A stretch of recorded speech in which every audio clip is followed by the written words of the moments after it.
저에게 주의 은혜와 주의 축복이 늘 충만하시기를 주의 이름으로 축복합니다. 이번 한 주간 동안 정말 사도 바울의 고백처럼 그리스도의 고난을 나의 남은 육체에 채우겠노라. 그리스도의 고난을 나의 육체에 채운다는 것은 그리스도를 본받아서 그 그리스도를 위하여 우리가 함께 살아가는 삶을 의미하는 것입니다. 오늘 한 주간 평상시의 삶도 그러하지만 이 고난 주간의 삶에 더욱 그리스도를 위해서 살아가는 그런 삶이 되도록 경건의 삶에 힘쓰시기를 바랍니다.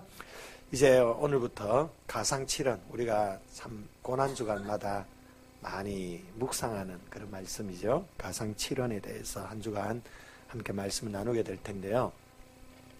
항상 그 사람의 언어와 그 사람의 말이 그 사람의 삶을 나타내는 경우가 참 많이 있습니다. 더욱이 마지막 순간에 했던 그 말들이 그 사람의 전생의 삶이 어땠는지를 평가해 주기도 하죠. 그런 의미에서 예수님께서 십자가에서 남겨주신 이 마지막 7마디의 말씀들은 너무도 중요하다고 생각이 듭니다. 이 7마디의 이 말씀 속에서 그리스도께서, 주님께서 어떠한 삶을 살아오셨는지 그 7마디의 삶에 잘 녹아져 있음을 보게 됩니다. 그런 부분에서 이번 한 주간 동안 이 가상칠언의 예수님의 말씀을 함께 묵상한다는 것은 참 의미 있다라고 생각이 되어집니다. 오늘은 이제 가상칠언 가운데 첫 번째 말씀, 아버지여 저희를 사하여 주옵소서, 저희가 아는 것을 알지 못함이니이다. 이 말씀을 한번 생각해 보기를 원합니다. 지금 자신을 십자가에 못 박고 조롱하면서 예수님 옷을 나눠 제비 뽑는 로마 병정들을 향해서 예수님께서 이 말씀하시는 것입니다. 저희들의 죄를 사하여 주시옵소서. 대부분의 죄수들은 이 극악한 형벌을 견디지 못해 온갖 저주의 언어들을 다 퍼붓습니다. 쏟아냅니다. 그런데 이 비범한 죄수의 이 마지막 말, 그것은 로마 군병들에게조차 놀라운 충격으로 다가왔을 것입니다. 이 절절한 고통의 순간에 어떤 자기의 고통과 자기의 문제가 아닌 자기를 십자가에 못 박아 달고 있는, 그리고 그 예수 그리스도를 조롱하고 그리스도의 옷을 찢어서 제비 뽑아 나누는 이 사람들을 향해서 예수님께서는 용서의 기도를 올려드리고 있는 것입니다. 이것을 통해 우리는 예수님께서 어떠한 삶을 살아오셨는지 분명하게 알 수가 있습니다. 예수님은 이 땅에서 용서를 베푸시면서 살아오셨습니다. 그분의 삶은 용서하는 삶이었습니다. 3년간의 공생의 기간 동안에 제자들에게 용서를 가르쳐 주셨습니다. 또 친히 예수님께서 용서하는 삶을 사셨을 뿐만 아니라 이 십자가상에서도 한결같이 용서를 베풀고 있습니다.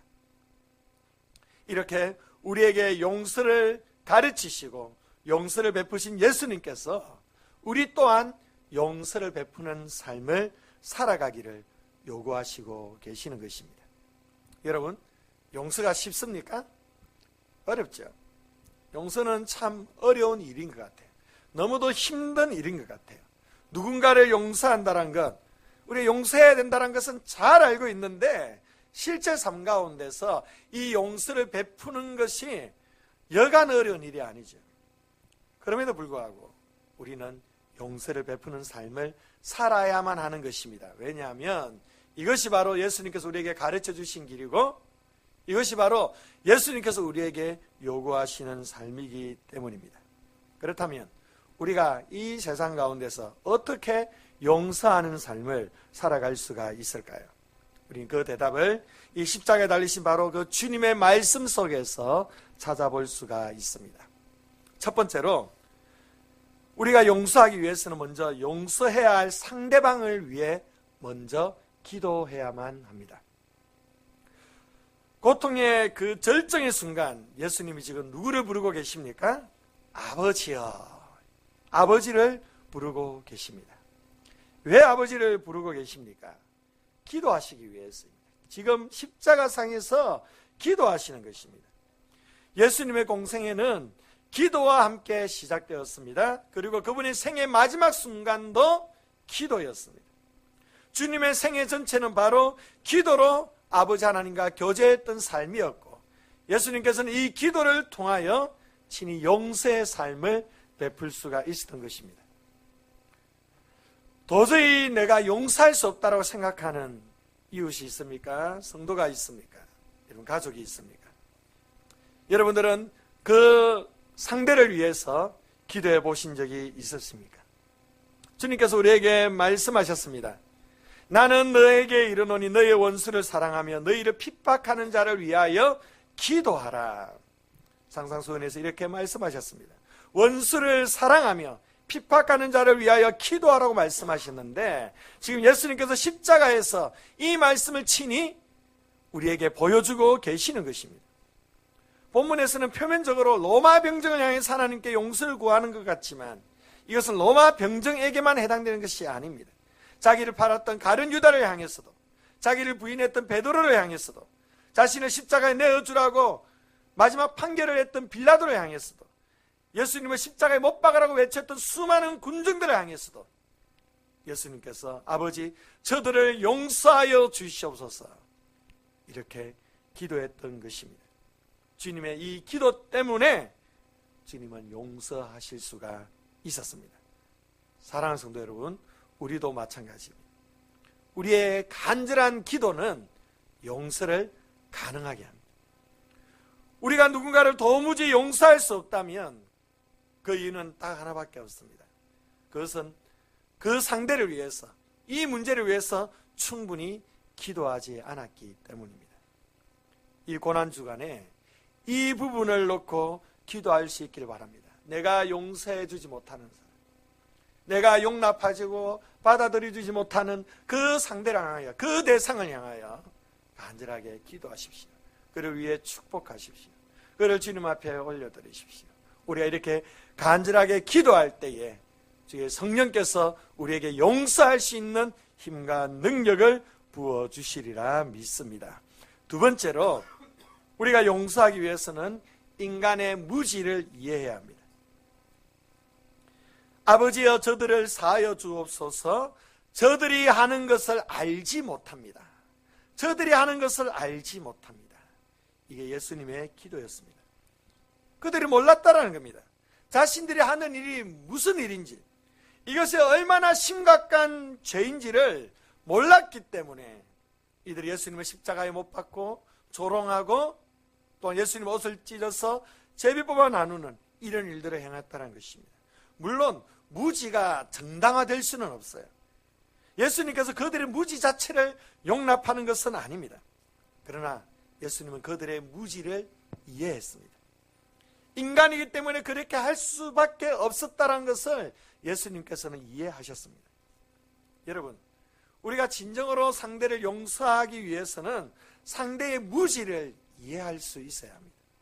상대의 잘못된 행동을 정당화시킬 필요는 없습니다. 그 행위 자체를 인정할 필요는 없습니다. 그러나 그럴 수밖에 없는 인간의 연약함, 그럴 수밖에 없는 인간의 무지, 그럴 수밖에 없는 그 사람의 상황, 이것을 이해할 수 있어야만 하는 것입니다.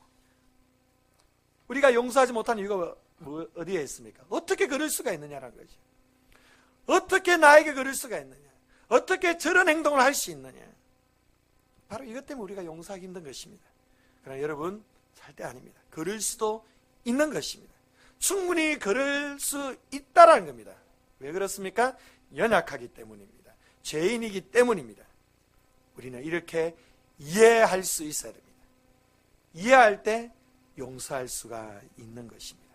사랑하는 성도 여러분, 우리 자신에게 있어서는 우리가 좀 엄해야 되지만 상대에 대해서는 관대해지시기 바랍니다. 그들의 무지와 그들의 연약함과 그들의 그 부족한 모습을 여러분들이 이해할 수 있기를 바랍니다. 이 이해 속에 진정한 용서가 나오는 것입니다. 마지막 세 번째로, 우리가 용서하기 위해서는 하나님의 말씀에 순종하고자 해야 합니다. 순종입니다. 용서는 순종입니다. 예수님께서 십자가에서 용서의 기도를 드리신 이 사건은요, 사실상 구약에 나타난 하나님의 말씀의 예언의 성취입니다. 어디에 나오느냐 하면 이사야서 53장 12절에 나옵니다. 한번 찾아볼까요? 이사야서 53장 12절 말씀.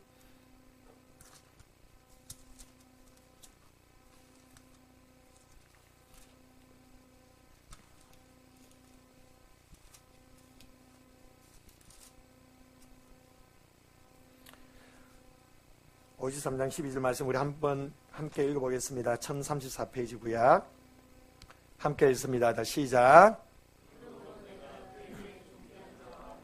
몫을 받게 하며 강한 자와 함께 탈취한 것을 나누게 하리니 자기 영혼을 버려 사망에 이르게 하며 범죄자 중 하나로 헤아림을 받았음이니라.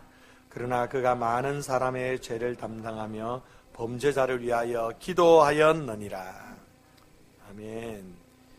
네, 한 500년 전에 이사야를 통해서 하신 그 말씀이 이 십자가상에서 분명하게 예수님께서 성취하시고 계십니다.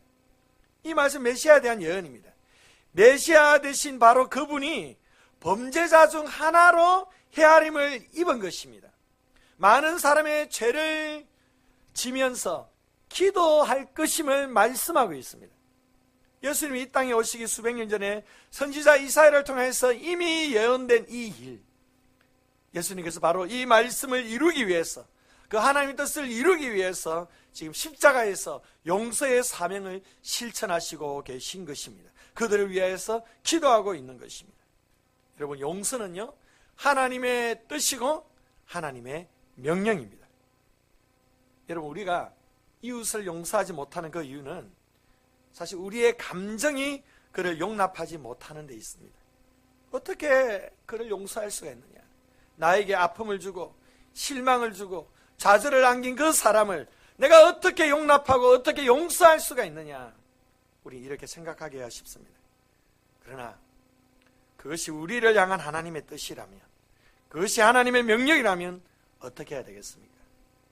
용서는요, 감정에서 나오는 것이 아닙니다.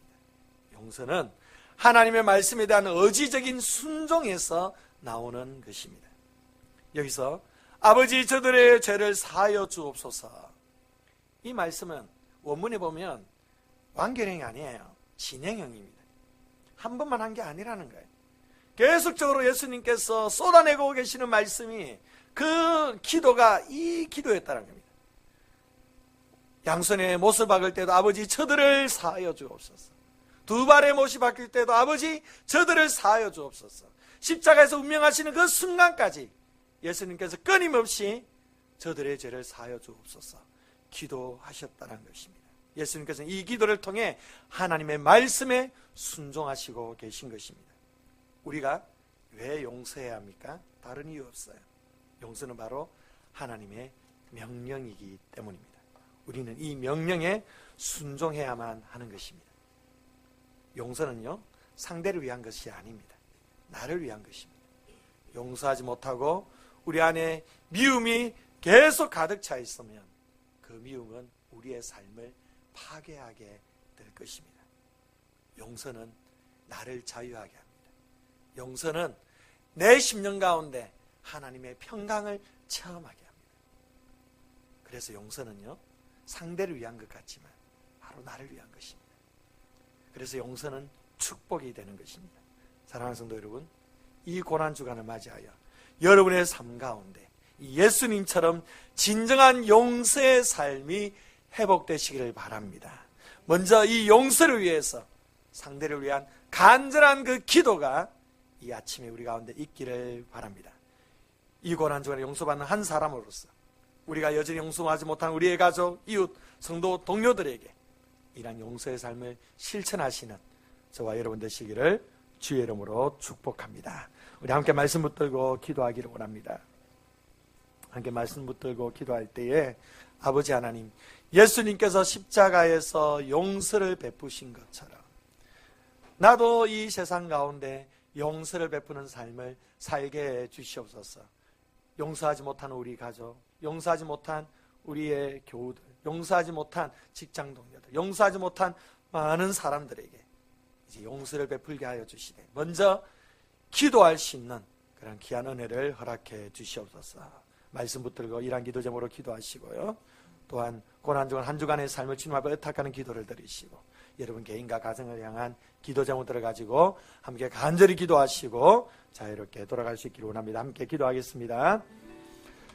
살아계신 아버지 하나님 감사합니다. 오늘 이 복된 이 고난 주간 이 아침에 우리에게 말씀하여 주심을 감사드립니다.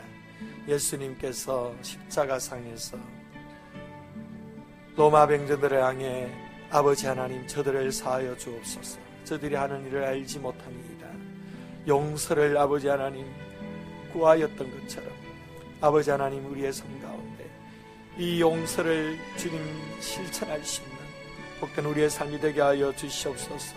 성령이여 우리의 심령을 두드려 주시옵소서. 우리의 완악함을 용서하여 주시옵소서. 아버지 하나님, 이제 아버지 하나님 우리가 용서를 실천해 나가고